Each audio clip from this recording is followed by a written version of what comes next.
Hey, Jack. Yo, I wish I could speak like 30 different languages, bro. Because, oh God, I be in the salons and shit. They be talking they shit in another language, though. In another language, though. And I don't understand them. So I be having I'm saying Google Translate on the side, you feel me? Like what they saying? This niggas are ugly. Bro, you talking about my feet, bro? Like you talking about my feet, bro? But like this ain't Chinese. I'm saying this is Spanish. I'm saying I would love to learn uh, Chinese, Japanese. Um, Next year, definitely gonna have to learn it, bro. Cause I'm going next year, bro. But right now we're just learning some Spanish, bro. Spanish, not in 30 days. So is it less than 30 days? Is it like a week? Like, Tried everything to learn sign me up. Spanish, and all of it was a Sign waste me of up, bro. time except for five things.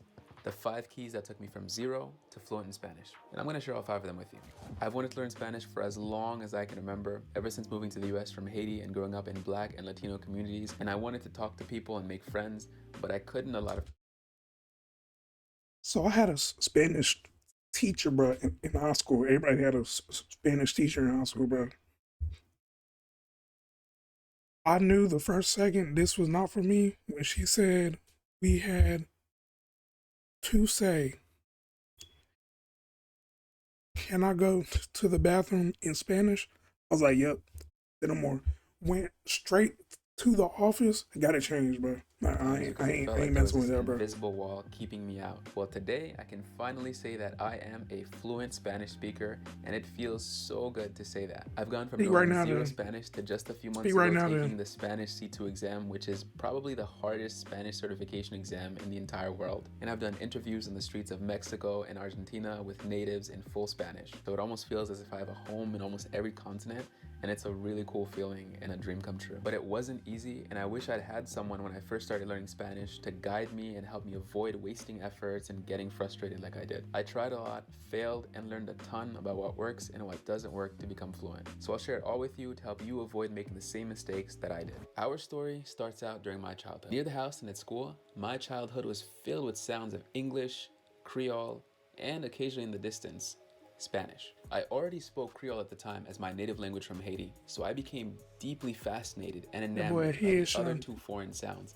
I was hearing around me at the time. I Like, had to bro, learn I'm them. Asian, And but I like, learned English I naturally don't pretty know. I don't fast know since the that's what I was language, bro. surrounded by I don't know most the language, and what I bro. was being taught in ESL. I'm gonna be honest So I with had y'all. Creole, my native language, and English, my second language.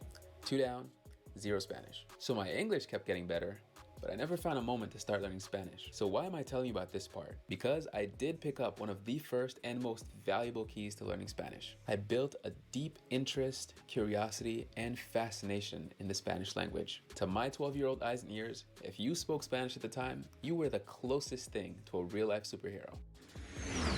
Learning That's what I'm Spanish can be a saying. When I be long and hearing it, it challenging be like, process, bruh, and many people give up because their desire to it just like learn doesn't rolls outweigh the off struggles, the tongue, because bro. you will struggle. So the first thing to do is to really plant into your why. Why do you want to learn Spanish? The Because I why want to. can be simple, but it should be powerful enough to move and excite you. Maybe it's being starstruck by the beautiful display of colors, food, dance, and life during Dia de los Muertos in Mexico.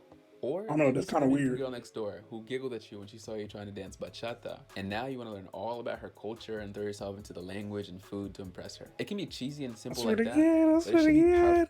I swear to God. The Mexican huss. Oh my God. Mm, mm, mm, enough to mm. make you obsess over the idea of being able to speak Spanish. My why was pretty basic.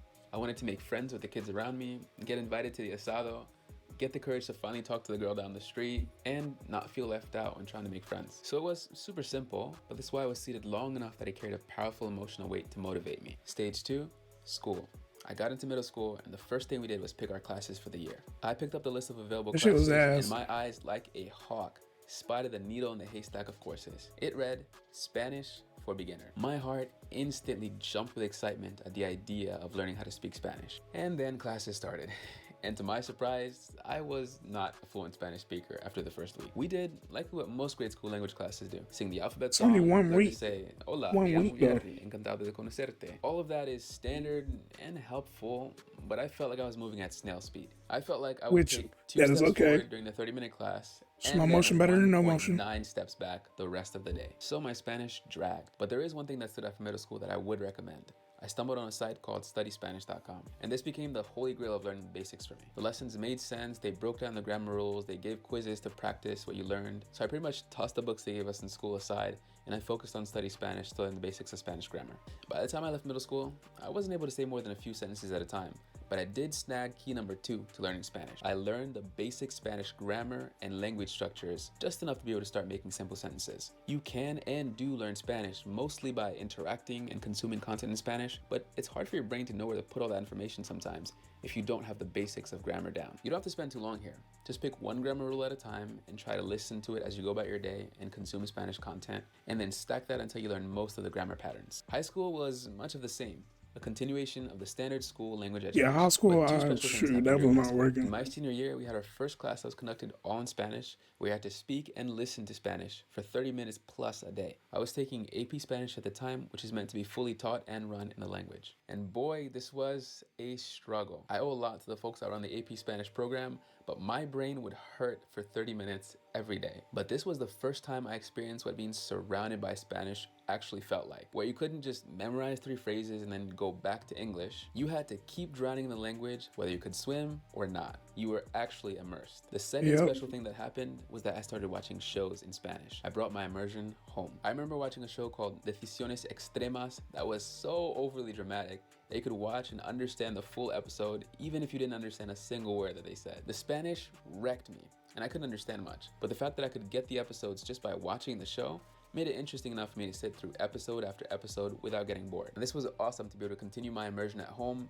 and listen to what real Spanish sounded like versus classroom Spanish. If I had to do this today, I'd probably recommend easier content than the struggle I put myself through with Decisiones. Now you have channels like the Easy Spanish YouTube channel that give you the real life Spanish, but also handhold you through it more. Those videos should be a lot easier to watch and pick up from and actually understand some of the Spanish. And then came university.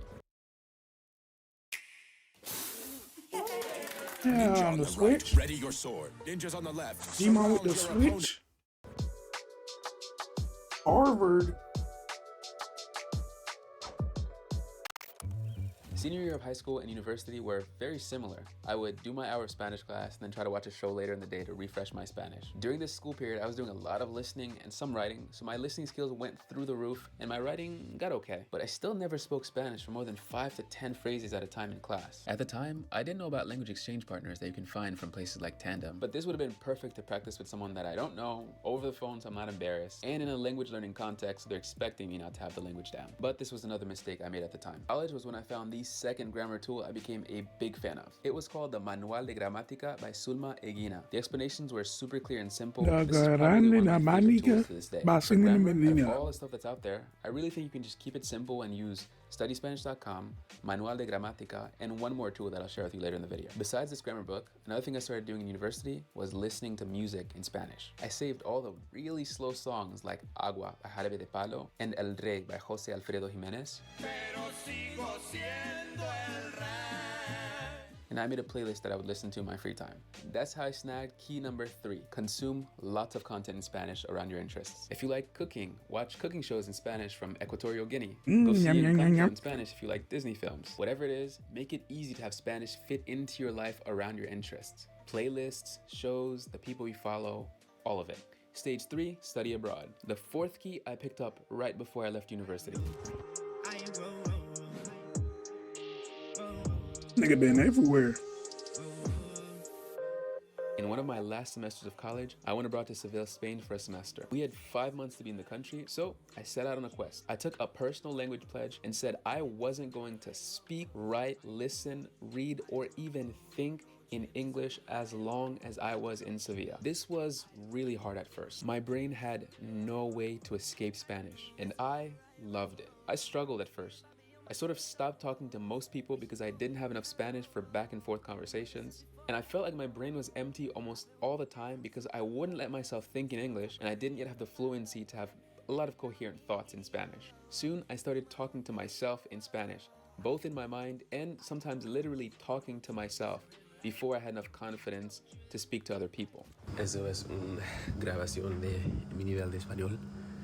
Ahora había estado en España por una semana. Bit by bit, I started to understand more. I mean, he and more has it down Spanish. pat, Then I though. started to write, and then I started to speak. Safe to say, Google Translate and Spanish Dict became the two most used apps on my phone at the time. While abroad, some other things I did to improve my Spanish were I switched all my consumption to Spanish, changed all my devices to Spanish, phone, laptop, Google accounts, you name it. I built playlists of songs all in Spanish, and I started to watch every show in Spanish on Netflix, like Elite, La Casa de Papel, La Catedral del Mar, Velvet, everything that was out there. I then started journaling before bed in Spanish, and the writing was a good habit to get into. As for vocab and grammar, I switched to watching Spanish with Vicente on YouTube for advanced Spanish concepts, and Lethal Crisis also on YouTube for fast, natural Spanish outside the teaching context, more from things like short films. Lastly, I discovered what I would say is the third grammar resource I'd actually recommend. EspanolAvanzado.com was the first site I discovered that had niche language concepts explained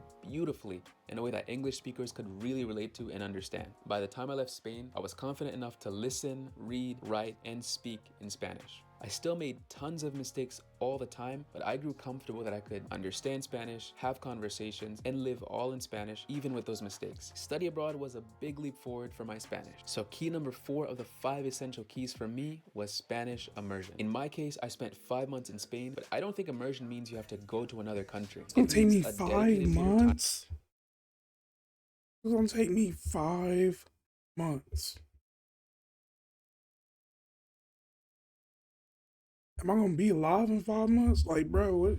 Like, Where come you try on, to bro. live and think in Spanish as much as possible. Try to eliminate English or your language completely from your life for a time. I've done this back in the US through a mix of changing the content I listen to, read, and watch, finding language partners to call and have conversations with, and using virtual reality language experiences. So what I'm get it from this, like, you basically gotta be like fully like immersed, bro. Like, you gotta live and breathe that shit. Like, you gotta live and breathe that shit. And that's a process, bro. That's a long process. But if you put the time and effort into it, you'll get it, man. You get it.